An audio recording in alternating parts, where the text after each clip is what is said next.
All right, y'all should be able to hear me. Check, check, check. Testing, testing, testing.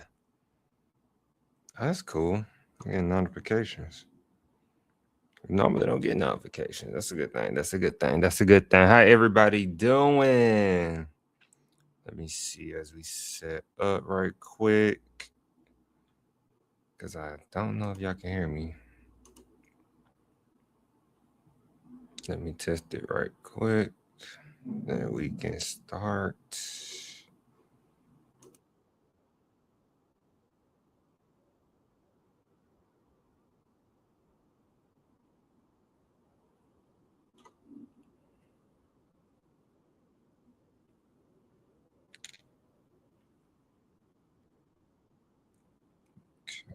Yeah. Okay, we good. All right. It's Friday. We are starting a little early. Oh, I gave myself. We are starting a little early because we have to hit the road. So we starting a little earlier than 8:15 on this nice Friday. Let's get the disclaimer. Y'all know the fun disclaimer. Get y'all cousin up here.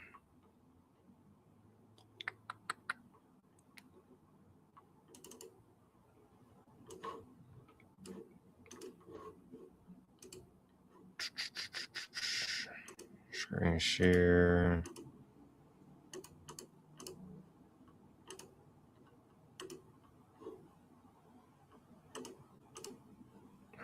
Got it.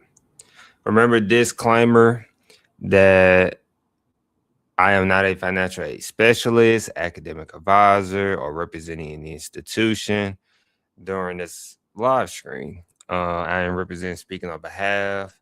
Remember, Henry is only speaking from his experience. So anything you hear today about any institution, of course, you want to do your own research or call the institution yourself to follow up with details. Because remember, information changes very quick in higher education nowadays. All information changes pretty fast nowadays. So you want to make sure that you are getting the proper information, right? Of course, you're getting trusted information with me, but we know, like, by the time you see it, it could be 5 months later. So we like to make sure of that. And yeah, so let's get into it. Let's get into it. Let's get into the first topic I have.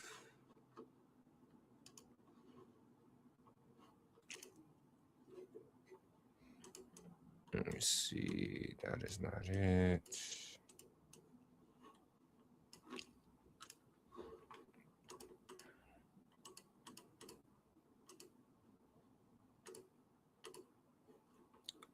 Share my screen.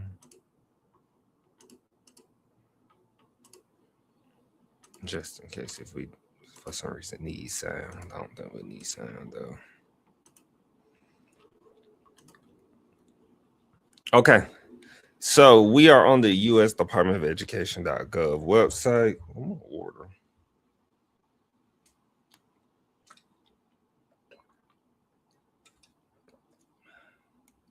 Okay. And do I have pockets on this? Okay, good. I could be a little comfortable on this. And so the U.S. Department of Education issues interpretive rule to reduce barriers for new and emerging accrediting agencies. So when I read this a little bit, it's pretty much speeding up the new accreditation system we've been talking about. Giving, I believe, institutions, we're going to get into the details, but giving institutions less barriers about going through a proper, it seemed like going through a proper process to be accredited or changing their accreditation. Now they can just, it seems like, get it done much faster, which is not really good with this new accreditation system that's been going on since summer of 2025. So let's get into the details. Today, the U.S. Department of Education, the department issued an interpretive rule. They actually got to, no, I got to click on that.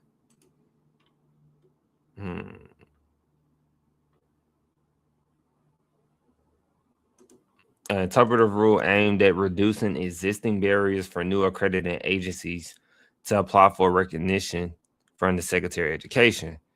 So the interpretive rule will promote competition among accreditors and provide opportunities for new institutional and programmatic accreditors to break up the existing monopolies in the accreditation market. So they're saying that it's a monopoly in the accreditation market. Now you're probably like, what does this have to do with me as a college student? Right. And some of my staff, if I get some higher education professionals in here, they may question what this got to do with them. But my students might be like, what this got to do with me? Accreditation. But accreditation is really important. Remember, it's one of the reasons, like, if you try to transfer to another institution or you graduate from your institution, some jobs, believe it or not, say that you have to graduate from an accredited institution. So before I just go into detail, let's keep going.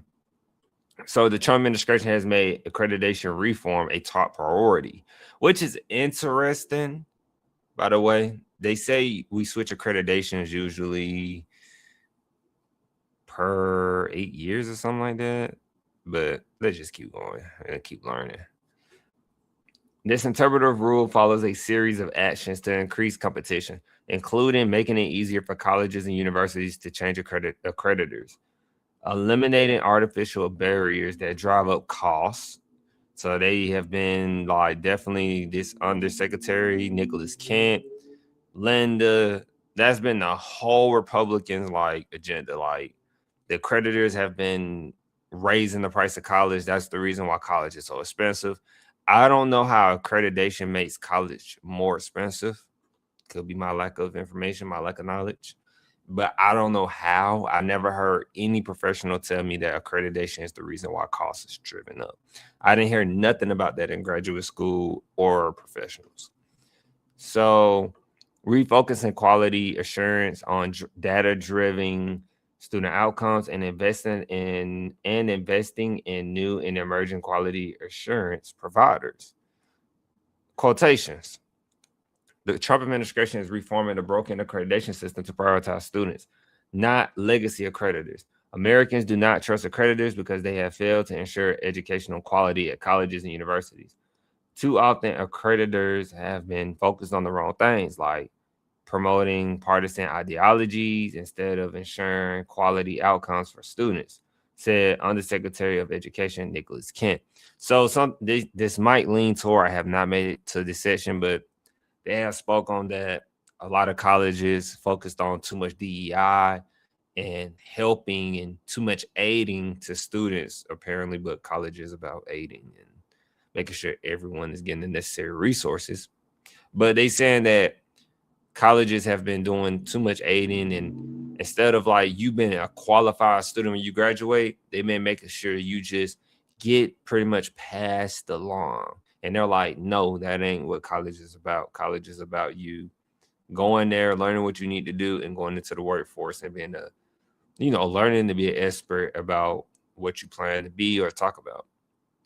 So the accreditation market has been stagnant for far too long, and this interpretive rule would help the department bring new accreditors into the market. Increased competition will spur innovation and refocus accreditors on what matters most. Ensuring students are prepared for good jobs after graduation, as I just said.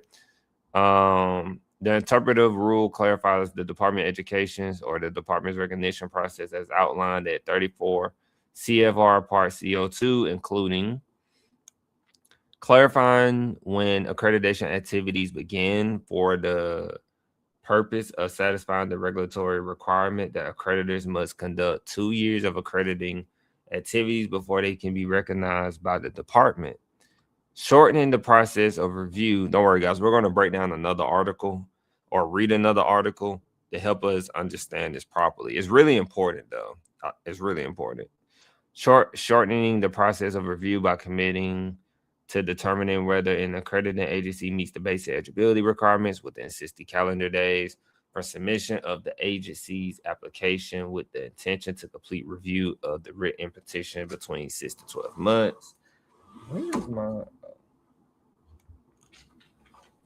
I know you want.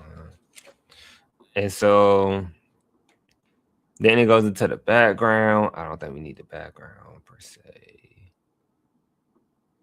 It says background section 496 of the Higher Education Act of 1965 requires the Secretary of Education to set forth criteria for the recognition and evaluation of accredited agencies.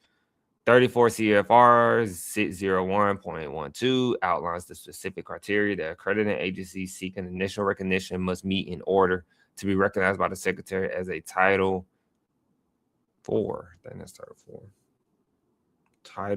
That's Title 4. Title 4 HEA program gatekeeper.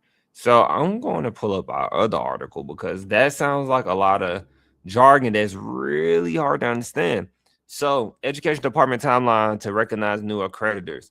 So the Inside Higher Ed has wrote article. Catherine Knott has wrote about it. And now we're going to get a better breakdown of it because once again, it's really important. It's going to be really important once we get into the meat and potatoes. Why it's important.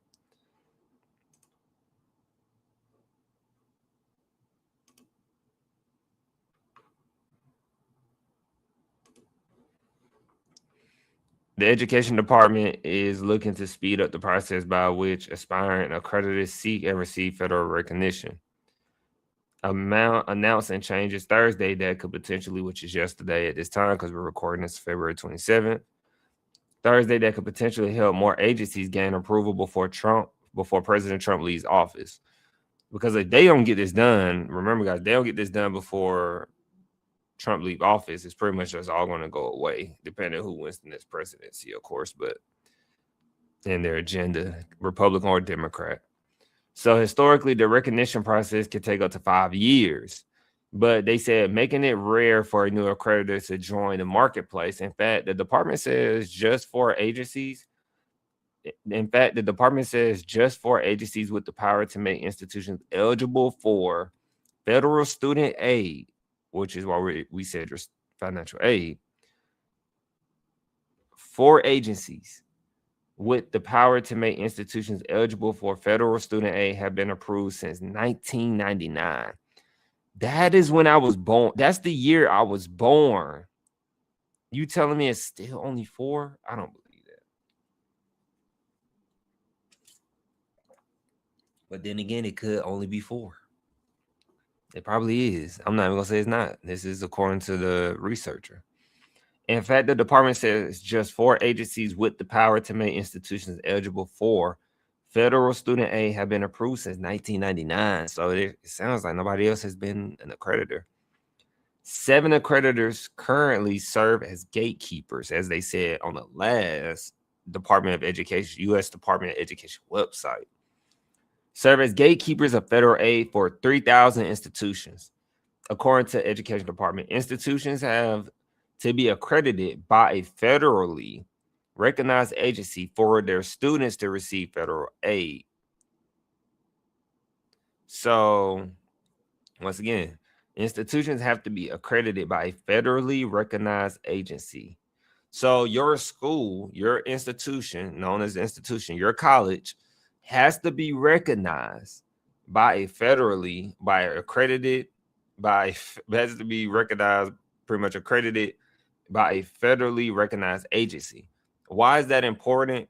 Because if you go to a school that's pretty much not accredited, like we always say, go to a college that's accredited.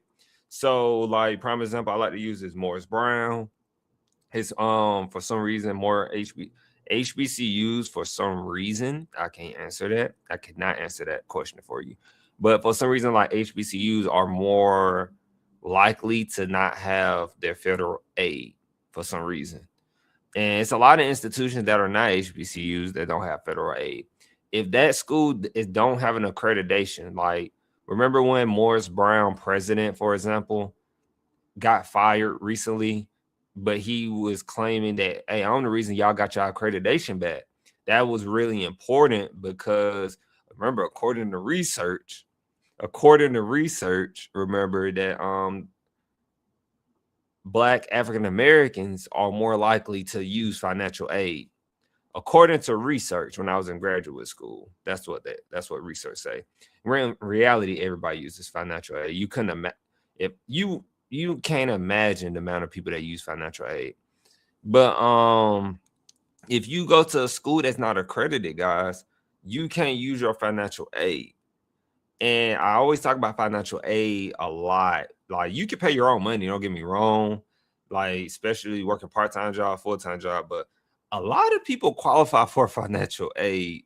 Like, especially if you go to a bigger school, which is why I gotta get my financial aid person on here. If you go to like a bigger school in some cases, you qualify for financial aid depending like on the setup. Like, it's really based on like sometimes, or like going into the financial aid word a little bit. Financial aid is based on it's based on like the school. It's based on your income. Then it's based like on the schools. Like, if you're below this amount of money as in a household, you get this amount back. Like, it's based on stuff like that. But like I said, I'm not a financial aid specialist because it's a whole different world. But usually that's what it goes by. And so if you go to a school that's not accredited, you're not getting your aid to help pay for school. And so that using that federal money to help pay for school is not only like a scholarship kind of, but it's really like a discount. It's like discounting your tuition. But remember, you need to stay off campus. Don't matter if you go to a 2-year or 4-year, you need to stay off campus. Don't get a meal plan. Don't get housing. Just, you got to get an apartment with some roommates, because the dorms on campus are terrible. You're getting a terrible deal when you stay on campus at a college. Like, you share a bathroom, you share a laundry room. Like, it's crazy how much you have to share. I heard some terrible stories about my university undergraduate when I transferred to Valdosta State. I heard terrible stories, but I don't know why they chose to live there. They eventually caught on to the fact, like, I might as well just get an apartment off campus. That is going to be a whole nother problem for universities, I feel like, in the future, if not already a problem. So let's keep going. Recognizing more accreditors is a top priority for the Trump administration, which recently gave nearly $10 million in grants to aspiring agencies. Trump also signed an executive order in April that directed the Education Department to make the process easier, and the department is planning to rewrite the federal rules for accreditation later this spring. But the Education Department isn't waiting for the rulemaking process to make clear how it views the current regulations. In an interpretive rule released today, officials said that aspiring accreditors can seek federal recognition 2 years after filing their articles of incorporation. So if you filed it pretty much when Trump entered office, you pretty much sound like you're going to be good. Let's keep going though. 2 years after filing their articles of incorporation and completing another so-called accredited activity, such as adopting accreditation standards. This is getting interesting. We're learning something now.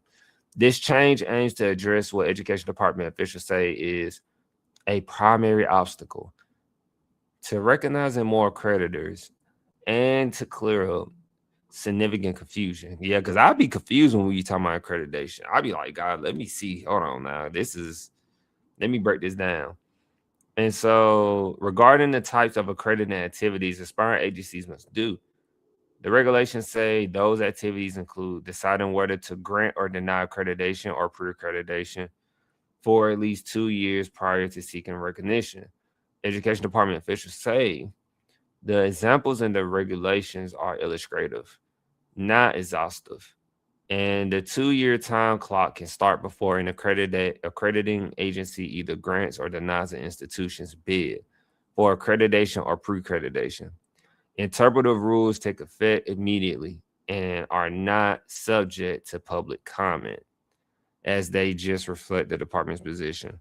But right here it says, according to the department, accrediting activities that satisfy the requirement are adopting accreditation standards, granting or denying accreditation or pre-accreditation, conducting a site visit at an institutional program, interesting, adopting operating procedures, establishing a process to accept applications for accreditation. However, nothing in the federal regulations requires the department to wait the full 2 years before moving forward to recognize a new accreditor according to the interpretive rule. So the interpretive rule probably is like 20 pages probably. We're going to see. The accreditation, in quote, I quote, the accreditation market has been stagnant for too long. Who are we quoting? We just read something like that. Oh, yeah, we just read down Department of Education. He said it's been stagnant for too long. The interpreter rule will help the department bring new accreditors. Increased competition will spur innovation and refocus accreditors on what matters most. Ensuring students are prepared for good jobs after graduation.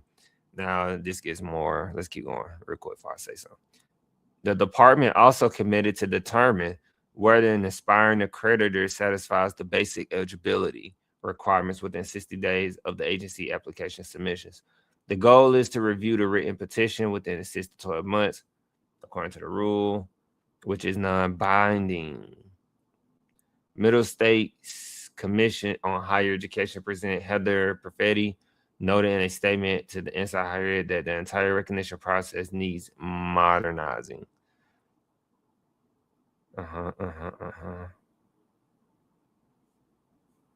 And that's it.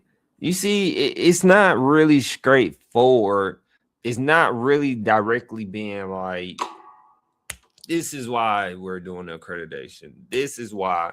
They're talking in a language that I'm still figuring out, like, how is the market, like, it's going to create competition in the market for accreditation. Like, money is involved. It's so interesting. I'm like really trying to get to the root of this. And so I might have to use some AI. AI can help simplify some things. Let's see. Because this should take us back to what we was on. Yeah, it took us back to that. Let's see real quick.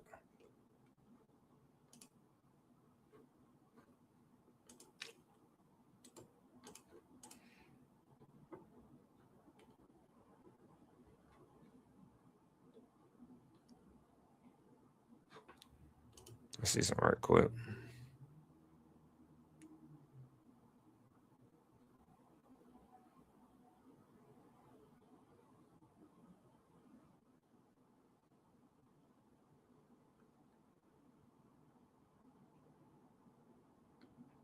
Yeah, we said it's gonna knock down barriers. That's what it's supposed to do. Oops. All right, cool.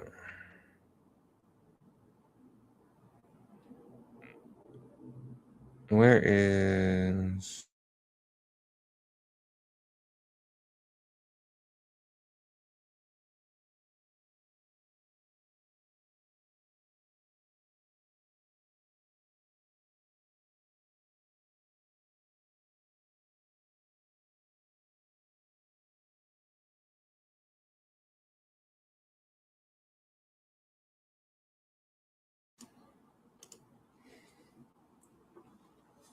Had to do something.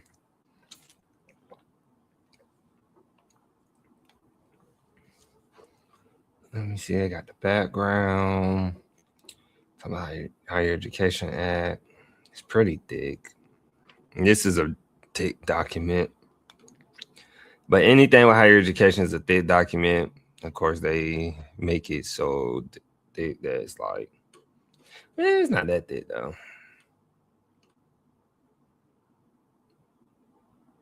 Right here, interpretive rules cannot have effective dates. Rather, this interpretive rule informs the public of the department's interpretation of the law. Nothing that we can use, really, guys. All right. Excuse me. So, with that being said, that's really it for that topic, because you just learn more as you track it and follow it.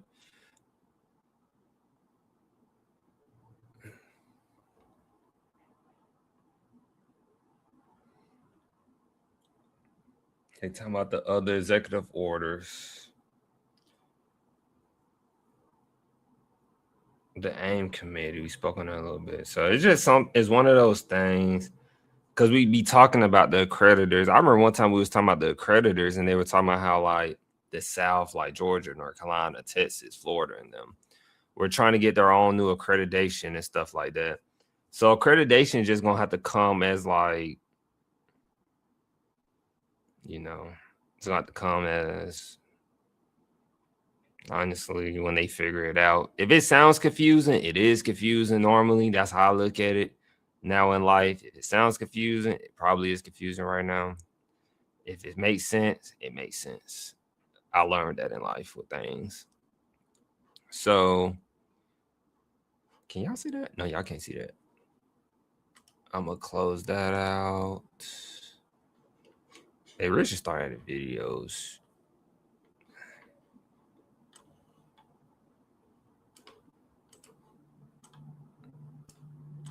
So another topic that I have is, so I was supposed to talk about this yesterday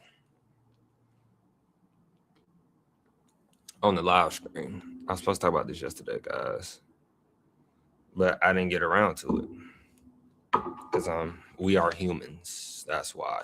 Like and subscribe. Like and subscribe if you are still here listening. Like and subscribe. Like and subscribe. We appreciate you for stopping by. We really do. And so this is about what the public thinks versus what the students say. This is generally about college, obviously. It's actually community college daily. And so it says right here that new research from Lumenia Foundation and Gallup is very popular. It says shows a startling difference between what the public thinks about higher education and what students and graduates say.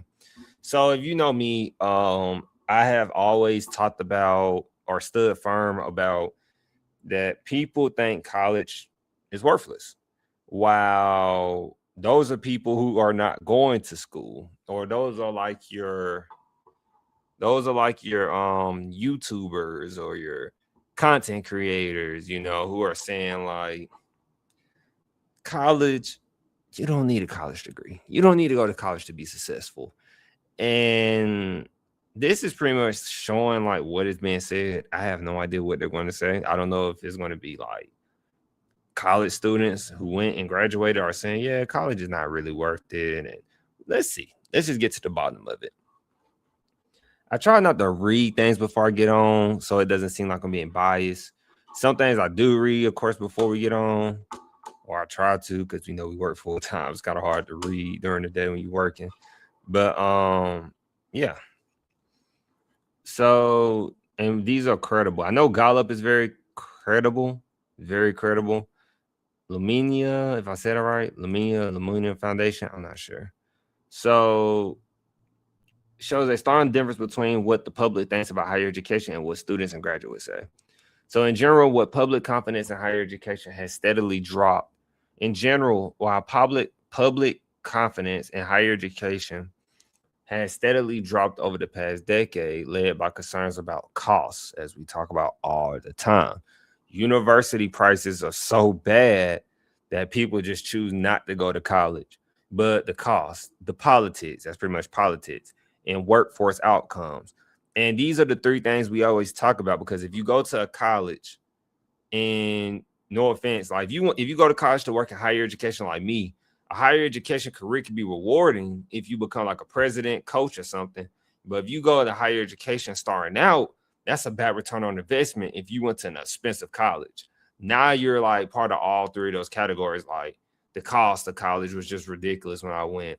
The politics is all about who you know, because my career field, sometimes they pick based on like what you do in the community and political work and all that. It's really political. Like if you look back at it, Obama used to work in a college, Ivy League university. I believe he used to work at his Ivy he went to. But this is where like potential presidents and senators and high-ranking government officials like get they start essentially and work their way into politics. So students and alumni report strong academic quality, career preparation, and value for their degrees, according to findings based on survey responses from nearly 4,000 associate and bachelor's degree students and 6,000 college graduates. So I really got to see this. I don't know how to pronounce that, but the Lumina Gallup report shows a continued decline in public confidence. And public confidence is like we're confident college is helping us get a great return on investment for school, right? So in public confidence, a decline in public confidence in higher education, dropping from 57% in 2015 to 42% in 2025, which is a slight rebound from 36 from 36% in 2024. So we went up a little bit, from 2024. Yet 93% of current associate degree and bachelorette students say they are at least somewhat confident their degree is teaching them career relevant skills. And 88% believe it will help them secure a job after graduation. And I'm a strong believer in that. Now, it's tough right now in the job market at this moment, as I hear. It's obviously you can go see the data. There's data on it, with Jerome Powell and them. Unemployment data you can go see. But a lot of time, guys, these are like, I don't know. I take it as big boy salaries. They never specify like salaries, so I guess it don't matter. But they do always talk about like normally, like when I listen to Jerome Powell talk and they're talking about unemployment data, it be people with big salaries that get let go from their jobs. Like when Meta let people go, they're letting people go who make like six figures, 80,000, 90,000, shoot, $200,000 a year. Those are people who are getting let go from their jobs because they make so much money, and actually opens up like cash flow for a company per se. So let's just keep going.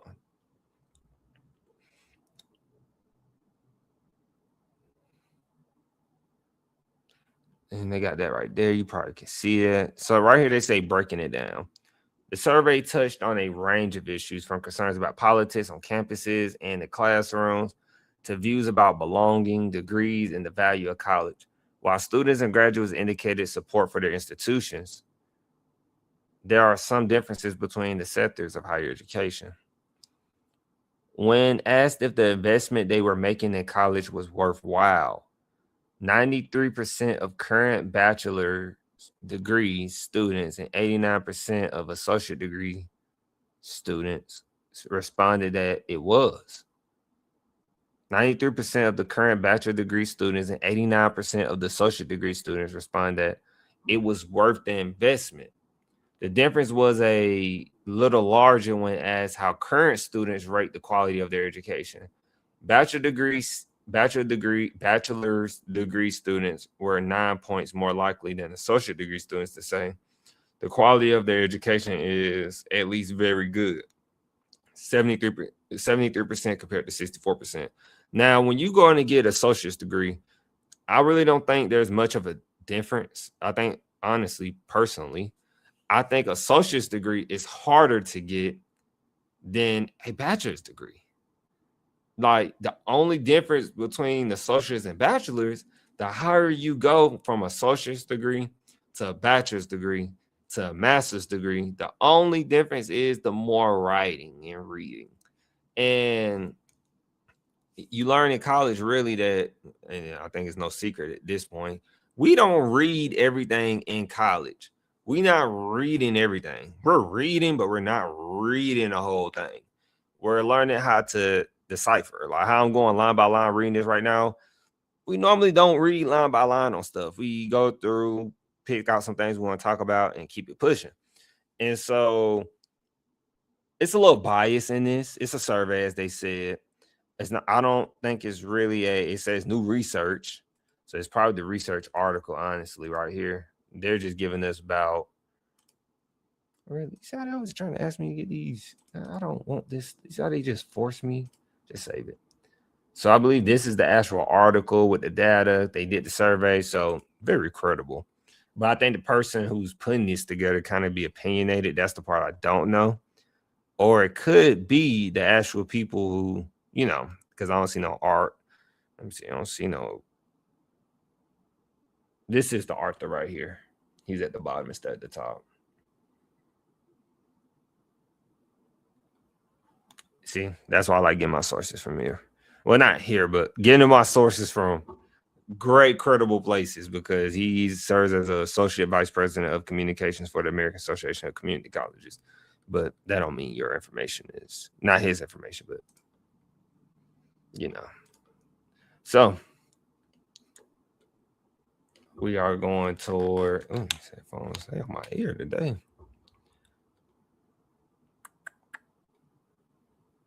So shining value, right? Where two-year colleges continue to shine is in their value. 93% of students believe a degree from a community college is very or somewhat affordable. It's highly affordable. 93%, it should have been 100%. It's ridiculous affordable. Compared to 51% of flagship public four-year colleges and 64% of non-flagship public four-year colleges. Whatever that means, what they just said. That was a lot of unnecessary wording. But more than half, 53% of students said community colleges charge their fair prices. And a lot of them do. They're intended to do that, with 25% saying they do not. That is almost the reverse for four-year institutions. 25% said their prices are fair, with 57% said they are not. So if you go to a university, for my people out there, universities are perceived, keyword perceived, to be fun. But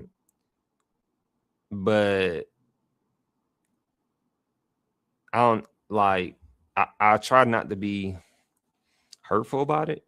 But universities are like, I don't know, man. They're like really overpriced. And we don't get clear answers on that. Like, some universities are already jacking up their prices for fall 2026. And of course, we have not reached, I feel like we have not worked hard enough to reach enough people, enough families and kids and stuff, professionals in high schools and middle schools. I don't think middle school, but definitely high schools, to let them know that, like, when you're sending these kids off to universities, everybody, people are still going to go to universities. People are still going to go to Ivies. We can't stop that. But we can make them aware if they knew the difference. Like, students, like from my regular job, students are asking me, like, do I have to pay for college in the summer semester, for example? And that is a bad thing to not know. Like, do you have to pay for classes in the summer? Yes. You pay for classes every semester when you're in college or going to college. And these little things, like the information of knowing about it, we can work TikTok better than we can understand a college. And that's a problem. And it's so simple to go find the information on the internet. Like on the college website, when we break down our college at the end, like we go on the college website, as I like to do, which I'm probably going to do now real quick to make it even more amusing. We go on the college website for a reason. So real quick, how affordable do you think each of the following institutions or programs are? They said community colleges, very affordable. Obviously, this is real data. Community colleges, 61%. They saying right here that community colleges, some say whatever, and it gets lower and lower, but the majority say community colleges are affordable. Flagship public four-year colleges. What is a flagship public four-year colleges? I think it's just an extra word they put in there. They put a lot of jargon in here, guys, that is not really necessary. That means put a question mark on it. Flagship public four-year colleges are their primary top-tier research universities within each United States state. So typically offering the widest range of academic programs. Okay, like University of Michigan, University of California, Berkeley, University of Virginia, University of Georgia. So that's what they mean by flagship. So they're not talking about no state schools. Like if you went to a Valdosta State like me, or went to like a state school in your city, they're talking about these big dogs that you see on the NCAA March Madness, NCAA college football playoff bracket tournament. So you see how they say it's 12% affordable. Don't be that 12%. It's 12% say it's very affordable. While the majority, I believe, the majority say somewhat affordable, while you got the other majority saying somewhat unaffordable. And then you got 17% in the dark blue saying it's very unaffordable. If you follow the data, it's just like the stock market. I kid you not. If you follow the data, majority of people saying community colleges are affordable. Maybe you should go to a community college or start at a community college and then bridge to a 4-year under the articulation agreement. I want to go to my dream school though, Henry. I want to go to my dream school. I don't want to go to 2 years. Boring. 2 years out your freaking life that you, frankly, I'll be honest with you. I do not remember my 18 to 20 or 18 to 21. I don't remember it that much. I'm 26, going on 27, and I don't remember that much. It was 2 freaking years. It was the greatest time of my life going to my 2 year in my community college. I remember that. Lifetime connections for life. But university, was like a blur. They always a blur, but college goes by fast. Like when you start getting in it, it goes by fast. It seems slow, but it goes by fast when you're really in it. So then you see they got the non-flagship public 4 years. So that's like our state schools. And interestingly, they said the non-flagship public 4-year colleges. Let's Google that, because I'll be honest with you guys, this is a constantly learning environment. We learn every time we get on this live screen. We learn every time, because higher education is like a non-stop. It's like law school. This is a non-stop learning community. So a non-flagship public 4-year college often refers to as a regional state comprehensive university, which is like our state college. Like I went to Valdosta State University. So it's like a state school. How they showing in Georgia, you got Georgia Southern, you got the Kennesaw State Universities, like the small school, University of West Georgia, Augusta, like I said, the smaller schools. But interestingly, they say the non-flagship public 4 years, 14% say it's affordable. 50% says very affordable. 28% says somewhat unaffordable. 8% says it's very unaffordable, because those region or state schools usually, the smaller schools don't have much money to give you per se, like how you get financial aid. But sometimes schools have other money besides financial aid, like scholarships. Other colleges have their own scholarships within there. See, people think sometimes that most of your scholarships are like outside scholarships. Your scholarships are like sometimes coming from inside the college. Like when you apply to the school, you got a good GPA, you meet these other requirements, they give you this money to go to their school so you can afford to go there. It's kind of like rinse and repeat in the money, if you ask me. Like they give you the money to go there, and then you give the money back because you're paying for the classes. It's kind of, don't want to get into that. But yeah, I'm not even gonna talk about private school. If you go to a private school, you're already finna pay more money. I'm not even gonna talk about private school. So real quick, I'm gonna hit the back button. So I usually talk about, where is that school at? I'm just gonna click on the school right quick, guys. Real quick before we go. So I've been on the University of Washington before. I just like showing you this because, man, we get to show you the school website on the live screen, of course, and then show you like, look, I always hit the magnifying glass. Always look for, tuition and fees.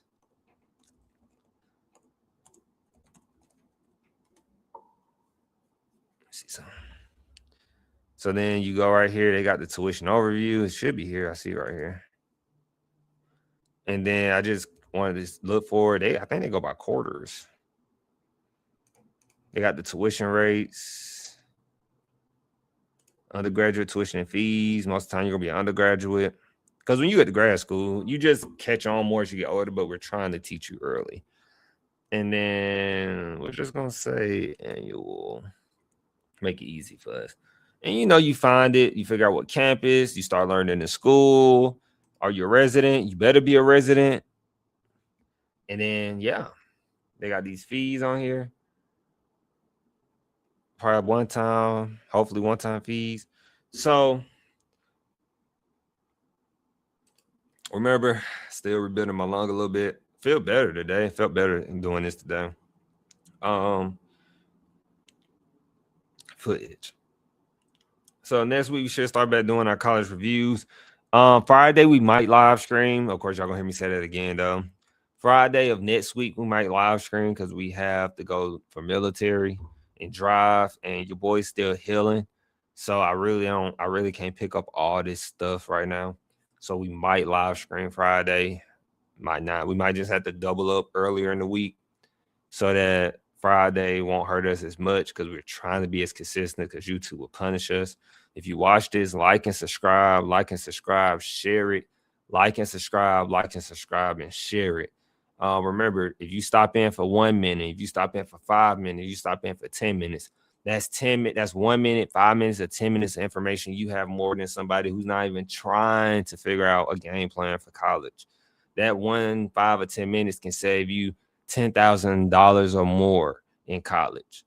We are saving you $10,000 and more for college. We are doing something your scholarship cannot even do, depending on what kind of scholarships you're getting. We're doing something your scholarships cannot even do.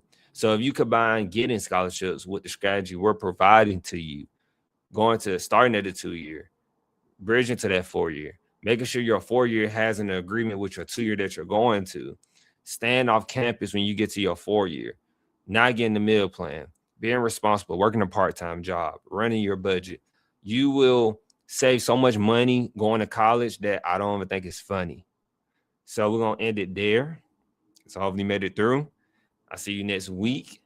Peace, chicken grease. We got a video dropping tomorrow. It's a hospital video. It's not a educational. It's hospital. When I was in the hospital, more of those coming. Then we're going to put it into one big video. And so see you. And we got some physical therapy videos coming out too. Shout out to that. And let's keep going. Peace, chicken grease.